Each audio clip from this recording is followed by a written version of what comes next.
Hey everyone, Rascal here. And Mama. Welcome to our podcast. Today we're covering another animated series from the CW, which is called The Freedom Fighters, The Ray. Now, like Vixen, The Ray is a short animated series set in the Arrowverse, former Arrowverse, and eventually crosses over into the live-action realm in Crisis on Earth-X.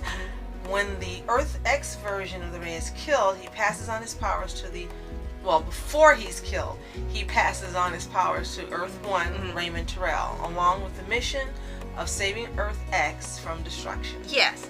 And before we start on that, be sure to like, subscribe, and click the notification bell to get updates on future podcasts and we'll pause video. Absolutely.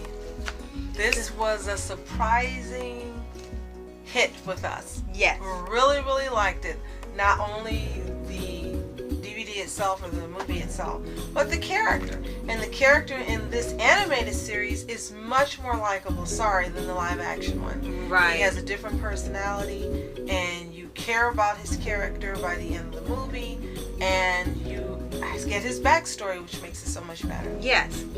And yes, if you watch the Arrowverse shows or watch the like the Flash, Arrow, Legends, and so forth, they always do a crossover every year that spans all the series they're running. But now that's over. Yes. So on the Earth-X one, you meet the Ray, but you're supposed to see him in this series first. But this DVD compilates all those episodes into one big movie. And this will introduce how he became the superhero and how Earth-X became part of the Arrowverse, because they do meet Arrow and Flash and Cisco and other Arrowverse characters within this movie. Yes, and several of them are voiced by the actual actors that play them on TV, except the Flash. I guess he was a little too rich for their budget. And Arrow, so... Right. But if you haven't seen this, you really got to see it. It may be available at your local library. We actually found this at a store for $1. Our gain, and we're very happy to own it. We really wanted to own it after we got to see it.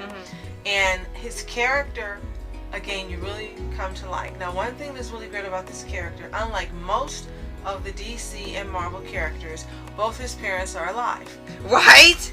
But he's lost a brother who was in the military. Yes. And that becomes a driving force for Ray, and to want to make a difference in the communities and neighborhoods.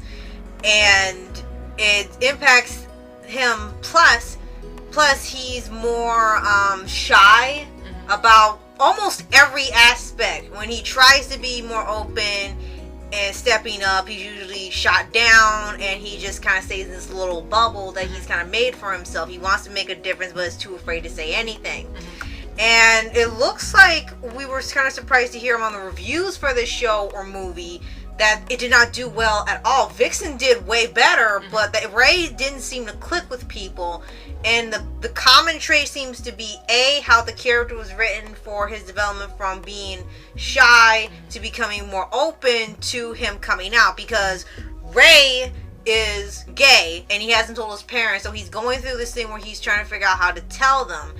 And you kind of see the journey. You see him just open up as the movie goes on. And part of his journey involves meeting someone who, after not knowing him very long, tells him, well, you need to do this, you need to come out, you need to tell your parents, you need to do this. And it was similar to the Shiro situation. Yeah. Where when he told Shiro, hey, you're going to leave, I won't be waiting when you come back. And he tells Ray, well, if you don't do this, then I'm not gonna be with you. And for me, in these realms, when someone gives you an ultimatum to do what they say, or they're gone, bye-bye. Yeah. And just knowing this character a short time and really liking him, the first thing I said, well, you can get going, because he doesn't need you. If that's the only way you can be with him, then bye. Right. So, it's like, goodbye. Right. And yes, Ray got the message too. But yes, she's right. You see the journey of him becoming shy and a very nice person, but not one who really speaks up for himself or gets involved, to becoming a superhero that stands up for injustice and stands up for himself as well. Right. And he does tell his parents, and he was so afraid that his parents wouldn't accept him and would not approve of his choices. And the mom knew. You could tell the mom already knew. Yes. And you weren't sure if the dad knew also, but the dad did. Right. And a nice outcome was that they told him they didn't care, they just loved him. And I'm sure not only just because of whom he is, but because they've already lost one son, you know, it's not worth losing another for something like that. Right. And they told him they love him and support him. It was actually a very nice scene. It was really nice seeing a really positive outcome, because I'm sure a lot of people have kind of seen the same scenario happen over and over with other shows, especially like with Batwoman and stuff, sticking to that same formula for drama. It was nice to see this movie / series go a different approach and have them be okay with it and still loving their son no matter what. And it was just a really nice moment in the movie, and it really gets you excited for the battle, because he ends up having to fight the Earth X, Supergirl, Flash, and Arrow. Yes, and we won't tell you how it goes or it'll ruin it for you, but you really should see it. And the animation is on par with the Judas Contract and Teen Titans meets Justice League and so forth. It's the same style of animation, because it came out, and Vixen, right? They all came out during the same time period. And like we said, they do see the other CW heroes. They still have some of the legends. They have Flash, Arrow, Cisco, Snow, Vixen. And if you've ever wanted to see an animated Cisco, this is your chance, because he's just as funny and talkative and engaging in the animated version as he is in the live action. Yes.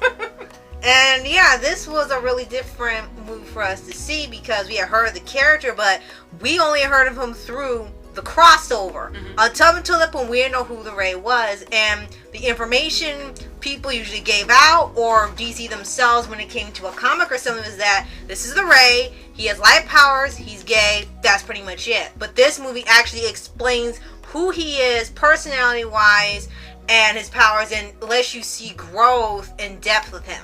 And the great thing is, I wish we'd seen this prior to seeing the crossover, because then it would have made sense for us that he was marrying Captain Cold in that universe, and how all that came about and how they ended up there. Yes, they explained if we had been able to see this first. But it's great to even see it afterward, because now the crossover makes so much more sense for this character. So if you really want to see a well-made DC animated movie, unlike some that are coming out right now, you should see Freedom Fighters, The Ray. Yes. And again, we found it on a discount for $1. It may be on Amazon, we're not sure. We know it's not on Netflix, but see, can you find it, give us a try, and let us know what you think of it in the comments below. And if you've already seen it, let us know, do you think, if you watch the crossover after seeing this, did it make for a more enjoyable and understandable experience watching the crossover, seeing it? Right. Oh, and be sure to like, subscribe, and click the notification bell to get updates on future podcasts and World of Paws videos. That's right. So thank you so much for watching. I'm Rascal Entertainment. I'm Mom Entertainment. Have a fantastic day. Peace. And reporters sitting flashing lights, trying to walk around, man, who the hell are you? What you wanna do? My man, it's on you. Man, it's on you. With her in my dreams, she was my queen. A castle in the mountaintops, rivers and streams. Plucking sunlight from the sky in my pocket. Give it to you later on in the form of a locket.